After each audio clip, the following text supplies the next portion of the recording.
ইন্নাল্লাহা খালাকাল মালাইকা ওয়া রাক্কাবা ফীহিমুল আকলাম ওয়া খালাকাল বাহাইম ওয়া রাক্কাবা ফীহাস শাহওয়া ওয়া খালাকা বানি আদম ওয়া রাক্কাবা ফীহিমুল আকলা ওয়াশ শাহওয়া ফামান গালাবা আকলাহু আলা শাহওয়াতিহি ফাহুয়া আ'লা মিনাল মালাইকা ওয়া মান গালাবাত শাহওয়াতুহু আলা আকলিহি ফাহুয়া আদনা মিনাল বাহাইম খুলিকাল জান্নু মিন নার খুলিকাল মালাইকাতু মিন নূর খুলিকাল ইনসানু মিন তিন।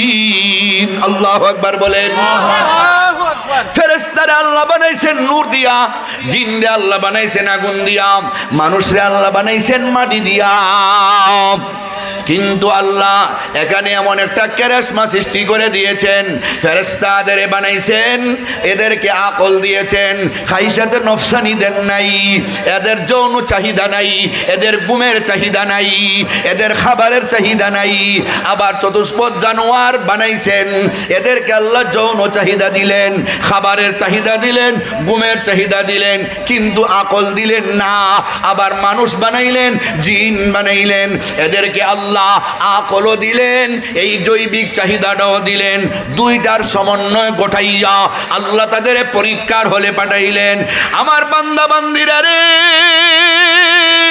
তোমরা আকল পাইয়া শাহওয়াত পাইয়া যদি দুইটার যুদ্ধের ময়দানে যদি আকলরে প্রাধান্য দিয়া আল্লাহর করণীয় বিধান পালন করো, বর্জনীয়গুলি যদি ছাড়তে পারো, তোমরা আমি আল্লাহর কাছে নূরের তৈরি ফেরেশতার চাইতে দামি হয়ে যাইবা। আর তোমরা যদি আকলরে জলাঞ্জলি দিয়া খাইশাত নফসানির পিছনে পইরা তোমরা যদি নাফরমানি করো, ইবাদত বন্দেগী যদি ছাড়ো, তাহলে তোমরা চতুষ্পদ জানোয়ারের চাইতেও আরো নিকৃষ্ট হইয়া যাইবা।